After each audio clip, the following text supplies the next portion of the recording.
everyone.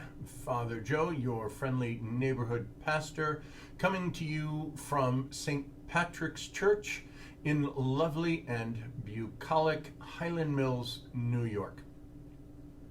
I am coming to you today to invite you to participate in a little novena or a novena retreat. Novena is simply 9 days of prayers, and they think it started with the disciples. After Jesus ascended into heaven and before the Holy Spirit came down, Jesus told the disciples to wait and to pray. And so they prepared themselves. And so what I'm inviting you to do is to prepare yourself to receive anew, to receive afresh the Holy Spirit of God.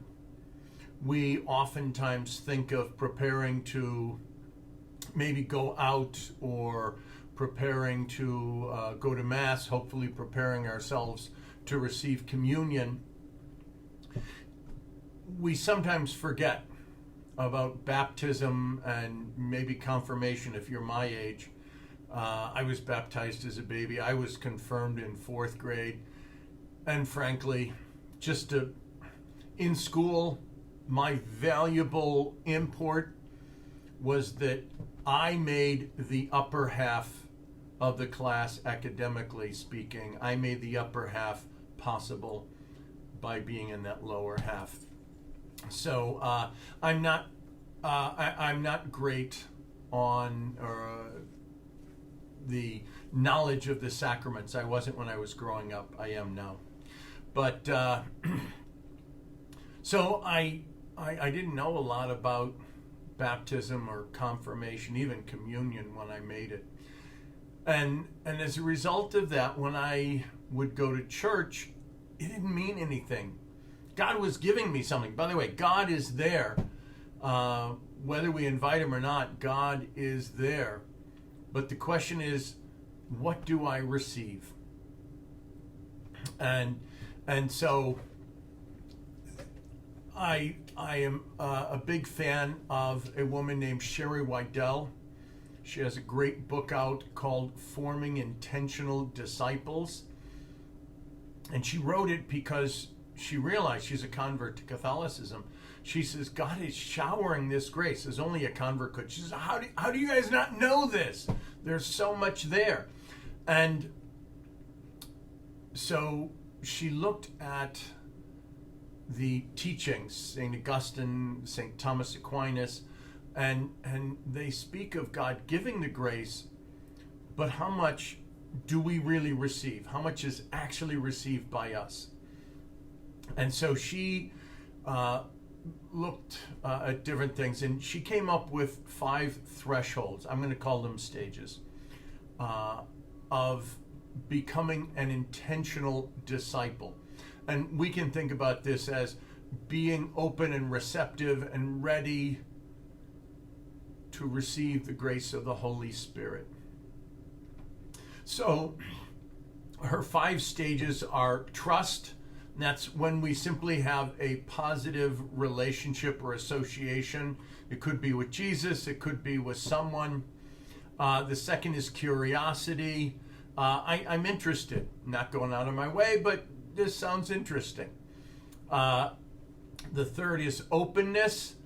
It's where I believe it's possible, in this case, to have a relationship with Jesus or to receive the Holy Spirit, but I'm passive about it.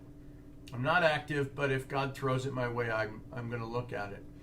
The 4th stage or threshold is seeking, and this is when we go from passive to active.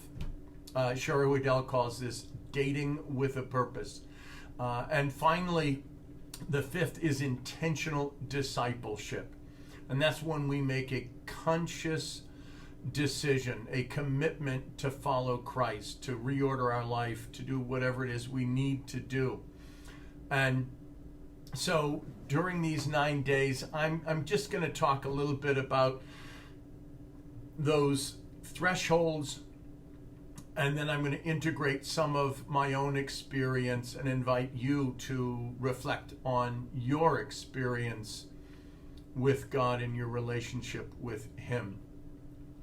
So in terms of this first stage, this initial trust, who do you have in your life that is a positive influence? Might have been somebody when you were a kid, maybe your grandmother, maybe your parents. In my case, my parents were really the strong influence there.